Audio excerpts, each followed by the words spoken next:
திருந்திய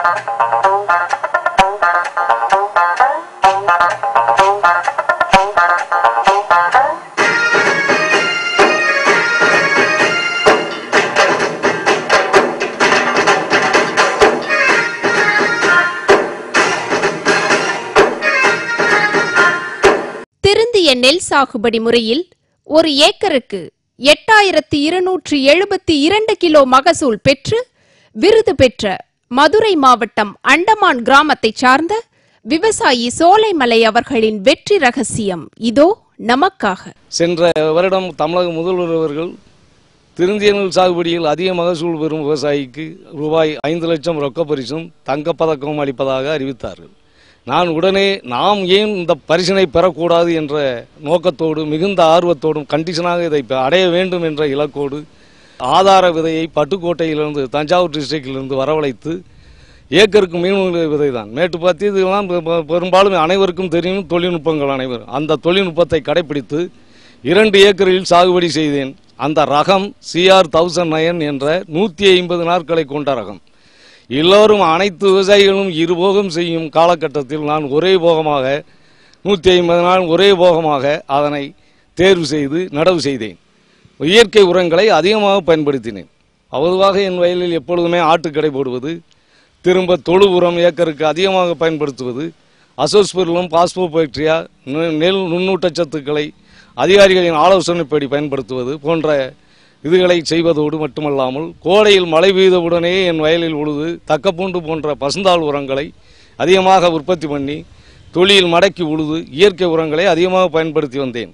ரசாயன உரங்களை இலைவண்ண அட்டை கொண்டு தேவையான அளவிற்கு அதிகாரிகளின் ஆலோசனைப்படி கடைபிடித்து வந்தேன்.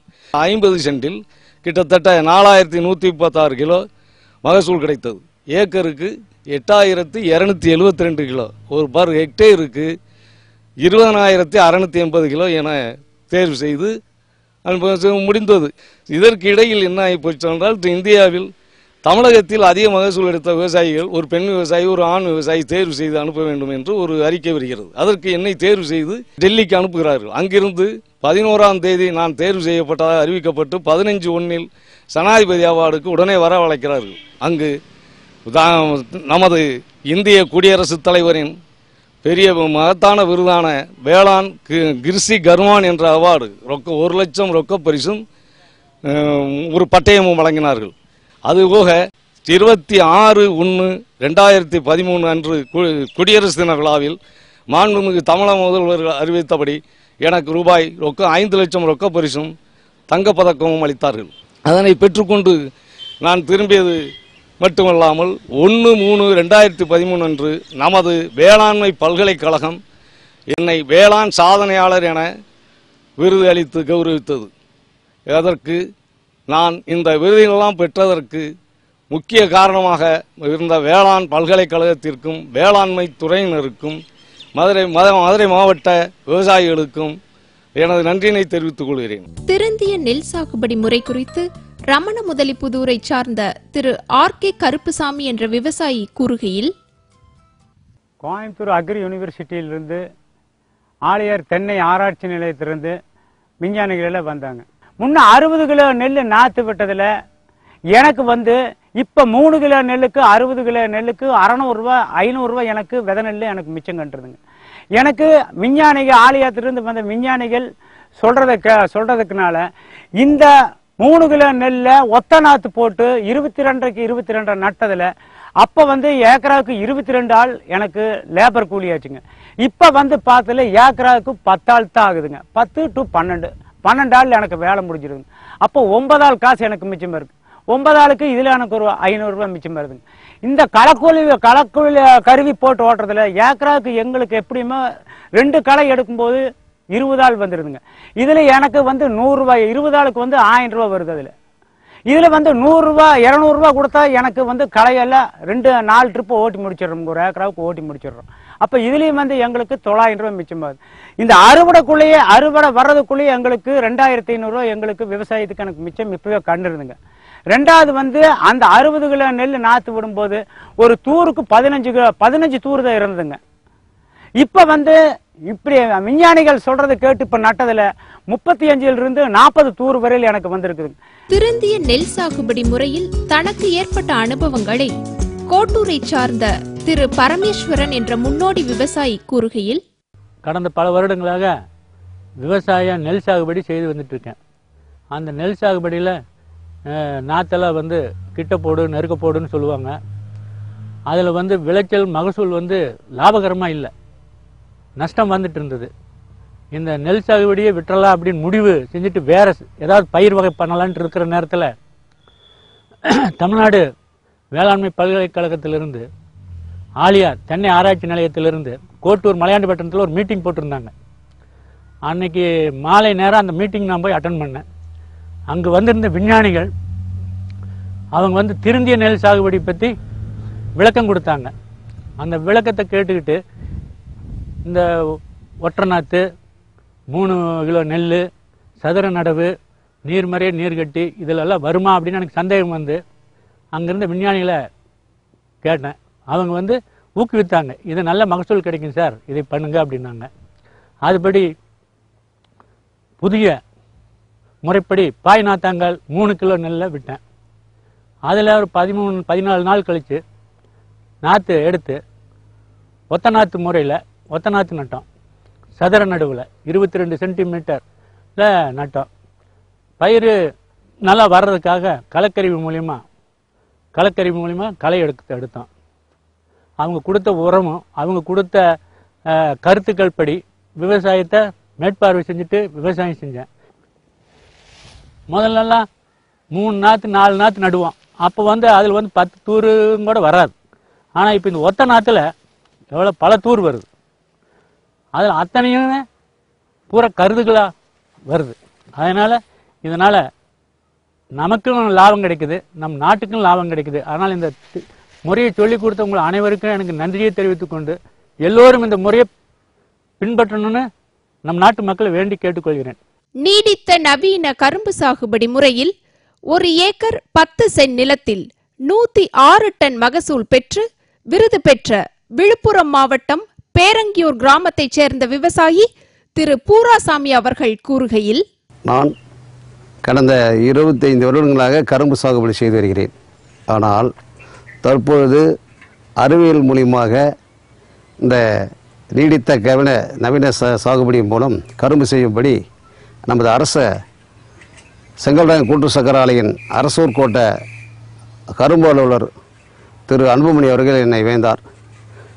அவருடைய சொல்லுதலின் பேரில் நான் எண்ணெய் வித்து ஆராய்ச்சி நிலைய அறிவியல் விஞ்ஞானி அன்புமணி அவர்களும், நீங்கள் இந்த ஒரு முறை செய்து பாருங்கள், நீங்கள் நடவு செய்வதற்கும் இந்த விஞ்ஞானி முறை செய்வதற்கும் வித்தியாசத்தை பாருங்கள் என்று கூறினார்கள். ஏற்கனவே நாங்கள் இதுவரைக்கும் பயிரிட்டது வந்து 50 டன்னுக்கு மேலே கரும்பு வெட்டந்தே இல்லை. அறிவியல் விஞ்ஞானிகள் அவங்களுடைய கருத்தின் பேரில் கேட்டு அவங்க சொன்ன பிரகாரம் நாங்கள் செஞ்சனால இன்றைக்கி 1 ஏக்கர் 106 டன், அதாவது நாங்கள் மட்டும் சொல்ல, கரும்பு ஆராய்ச்சி நிலையத்திலிருந்து வந்தாங்க. இன்னும் நிர்வாக இயக்குனர், அதாவது வேளாண்மை பல்கலைக்கழக நிர்வாக இயக்குனர், செங்கல்ராயன் கூட்டு சக்கர ஆலையுடைய எம்டி, அத்தனை ஆட்சியர் வந்து கரும்பினுடைய அளவு எடுத்து சென்ட் கணக்கு எடுத்து 106 டன் மகசூல் கணக்கிட்டு கொடுத்துருக்காங்க. ஆனால் 106 டன்னை விட 110 டன் அளவுக்கு எங்களுக்கு கரும்பு ஆதாயம் கிடச்சிருக்குது. இதெல்லாம் பார்க்கும்போது விவசாயிகளும் உற்சாகமாக இன்னும் நாம் ஏன் அதுமாரி செய்யக்கூடாதுன்ற மாதிரி எங்கள் ஊரில் என்னை பார்த்து நிறைய பேர் போட்டிருக்காங்க. இன்னும் வந்தவங்களுக்கும் அறிவுரை கூறியிருக்கிறோம். வேளாண்மை அமைச்சர் திரு தாமோதரன் அவர்கள் எங்களுக்கு அவார்டு சாதனையாளர் விருது கொடுத்துருக்காங்க. அதனால் மிக்க மகிழ்ச்சி அடைகிறோம். விவசாய நாங்களும் அறிவியல் விஞ்ஞானி மூலியமாக அவங்களோட அறிவுரை கேட்டு நாமளும் அதை கடைப்பிடித்தால் கண்டிப்பாக நான் 106 டன் எடுக்க முடியும் என்றதை கூறிக்கொண்டும், மீண்டும் இப்போ மருத்தாம்பு விட்டுருக்கிறேன். இந்த மருத்தாம்பை வந்து மறுபடியும் வந்து 110 டன் கரும்பு எடுப்பேன் என்று உங்களிடம் மிக்க மகிழ்ச்சியோடு தெரிவித்துக் கொள்கிறேன். காளான் வளர்ப்பில் அதிக லாபம் அடைந்த விழுப்புரம் மாவட்டம் திண்டிவனத்தை சார்ந்த விவசாயி திரு அக்பர் என்ன சொல்கிறார் என்று கேட்போமா? நான் வந்து ஒரு ஆட்டோ டிரைவராக இருந்தேன். இப்போ வந்து காளான் பயிற்சி திண்டிவனம் வேளாண்மை அறிவியல் நிலையத்தில் காளான் பயிற்சி பெற்று காளான் பண்ணின்னு இருக்கேன். காளான் சிப்பி காளான், பால் காளான் பண்ணின்னு இருக்கேன். அதுக்கப்புறம் வேளாண்மை அறிவியல் நிலையத்தில் முறையாக பயிற்சி பெற்று விதை உற்பத்தி பயிற்சி பெற்று காளான் விதை உற்பத்தி செஞ்சு இன்றைக்கி காளான் உற்பத்தியில் ஒரு விழுப்புரம் மாவட்டத்தில் முதல்ல 2005 ஆரம்பித்து இன்றைக்கும் 8 வருஷமாக தொழில் தொடர்ந்து பண்ணின்னு இருக்கோம். ஆரம்பத்தில் பயிற்சி பெற்று சுருதி குழுக்களாக வந்து 20 பேர் கொண்ட ரெஜிஸ்ட்ரேஷன் பண்ணி அதுக்கப்புறம் வந்து நாங்கள் தொழில் பண்ணி இந்த காளான் விழுப்புரத்து மாவட்டத்தில் முதல் காளான் பண்ணும்போது யாருமே வாங்கிறதுக்கோ தெரியல, சாப்பிட்றதுக்கும் தெரியல அதோடைய அருமை. அதுக்கப்புறம் நாங்கள் என்ன பண்ணோம், இது மாதிரி ரெசிபி போட்டு ரெடி பண்ணி அதுக்கப்புறம் மக்களுக்கு விழிப்புணர்வு ஏற்படுத்தி திண்டிவனத்தில் விழுப்புரம் மாவட்டத்தில் முதல் காளான் பண்ண ஆரம்பித்து விதை உற்பத்தி ஆரம்பித்து அதுக்கப்புறம் விலை போகாமல் நாங்கள் வந்து வேளாண்மை அறிவியல் நிலையத்தில் பயிற்சி பெற்று அதுக்கப்புறம் காளான் சூப்பு, காளான் பிரியாணி, காளான் சப்பாத்தி ரோல், காளான் சமோசா, காளான் எல்லாமே காளானுடைய ஐட்டம், காளான் கிரேவி, காளான் சில்லின்னு இது மாதிரி பல பொருட்கள் போட்டு விற்பனை செஞ்சு இன்னைக்கு திண்டிவனத்திலையும் விழுப்புரம் மாவட்டத்திலையும் ஒரு மாதத்துக்கு 35,000 ரூபாய் 40,000 ரூபாய்க்கும் லாபம் அடைஞ்சிருக்கோம். காளான் உற்பத்தி வந்து கிட்டத்தட்ட 15 கிலோ 20 கிலோ உற்பத்தி பண்ணுவேன். ஆனால் ஒரு பாக்கெட்டு ஓட்ட முடியாது, ஏன்னா மக்கள் மத்தியில் விழிப்புணர்வு இல்லாமல் இருந்தது. அந்த ஒரு பாக்கெட் 2 பாக்கெட் விற்றுட்டேன்னா நான் ரொம்ப சந்தோஷப்பட்டேன். ஆனால் இன்னைக்கு அதே மாற்றி இன்னைக்கு திண்டிவனத்தில் எனக்கு ப்ரொடக்ஷன் பண்ண முடியாத அளவுக்கு இன்னைக்கு டிமாண்ட் இருக்குது. திண்டிவனம் வேளாண்மை அறிவியல் நிலையத்தில் திரும்பி வந்து ஆலோசனை பண்ணியிருக்கேன். கிட்டத்தட்ட நான் வந்து ஒரு 2 ஏக்கர் இடத்த 5 ஏக்கர் இடத்த இடம் பார்த்துக்கின்னு இருக்கோம். சார் நான் இன்னைக்கு வந்து திண்டிவனத்தில் காளான் பயிற்சி பெற்று காளான் பண்ணிக்கின்னு விழுப்புரம் மாவட்ட ஆட்சித்தலைவர் பல ஆட்சித்தலைவர் பாராட்டுகள் பெற்றிருக்கேன், பல அமைச்சர்கள் பாராட்டு பெற்றிருக்கிறேன். எனது மனைவிக்கு வந்து தமிழக அரசின் சார்பில் வேளாண் செம்மல் விருது பெற்றிருக்கிறார். பதப்படுத்தப்பட்ட உணவுப் பொருட்கள் தயாரிப்பு முறையில் வெற்றி கண்ட கடலூர் மாவட்டம் மங்களம்பேட்டை கிராமத்தைச் சேர்ந்த விவசாயி திரு முஜிபுர் ரஹ்மான் அவர்களின் கருத்தை கேட்போமா? நாங்கள் இந்த வேளாண் இப்போ மதிப்பூட்டப்பட்ட உணவுப் பொருள் உற்பத்தியான சங்கத்தின் மூலமாக நாங்கள் பல வகையான பொருட்களை இப்போ உற்பத்தி பண்ணிட்டு இருக்கோம். உதாரணமாக ஆஃப் சீசன்ஸ் இப்போ அதிகமாக பொருட்கள் உற்பத்தி ஆகிறது தானியங்கள் உற்பத்தி ஆகும்போது அதை வந்து வேல்யூ அடிஷன் பண்ணி இந்த காய்கறிகளை பதப்படுத்தி ஊறுகாய்கள் அந்த மாதிரி செய்கிறோம். இந்த மாதிரி மில்லட்ஸ் இந்த சிறுதானியங்கள் மூலமாக அதை வேல்யூ அடிஷன் பண்ணி பிஸ்கெட்டு இந்த மாதிரி சத்து மாவு இது மாதிரியான ஐட்டங்களை செஞ்சு மார்க்கெட்டுக்கு கொண்டு போகிறோம். இது வந்து எப்படின்னா 2010 ஒரு தடவை நாமக்கல் கலெக்டர் வந்து முதல் நிறைய எங்களை வந்து கொண்டு போய் இந்த மாதிரி மதிப்பூட்டப்பட்ட உணவுப் பொருள் கண்காட்சியும் ஆரம்பித்தாங்க. அதில் வந்து எங்கள் வேளாண் விரிவாக்க இயக்கத்தினுடைய தலைவர் வந்து கூட்டிட்டு எங்களை அழைச்சி கொண்டு போய் எங்களுடைய ஸ்டாலை வந்து அங்கே இன்ட்ரடியூஸ் பண்ணி விட்டாங்க. அதன் மூலம் தான் நாங்கள் வந்து தமிழ்நாட்டுக்கே வந்து இப்படி ஒரு மதிப்பூட்டப்பட்ட உணவுப் பொருள் சம்மேளனம் இருக்குன்றதே தெரிய வந்துச்சு. விவசாயிகளே நேரடியாக எங்களை அணுகிறாங்க, அவங்கக்கிட்ட கிடைக்கிற பொருளை எங்ககிட்ட கொடுத்துட்றாங்க. நாங்கள் வந்து அவங்களுக்கு கட்டுப்படியாகிற விலையை வாங்கி நாங்கள் அதை மதிப்பூட்டி எங்களுடைய அதாவது நம்ம வேளாண் அறிவியல் விஞ்ஞானிகள் கொடுக்குற தொழில்நுட்பத்தை வச்சுக்கிட்டு நல்ல முறையில் பதப்படுத்தி பேக்கிங் பண்ணி எங்களுக்கும் நாங்கள் வந்து லைசன்ஸ் வாங்கிட்டோம். அதாவது மக்கள் நாங்கள் உணவு தயாரிக்கிறது முக்கியம் கிடையாது, பதப்படுத்துறது முக்கியம் கிடையாது. ஃபுட் சேஃப்டின்றது ஒரு முக்கியமான செய்தி. அந்த FSSS லைசன்ஸ்லாம் வாங்கி அது மக்களை வந்து அது அந்த லைசன்ஸ் இருந்தால் தான் கரெக்டாக செய்ய முடியும். அதெல்லாம் கரெக்டாக வாங்கி இன்றைக்கி வாணிகத்தில் சிறப்பாக நடத்திட்டு இருக்கிறதுக்கு முக்கிய காரணம் யாருன்னா விருதாச்சலம் கேவிக்கு.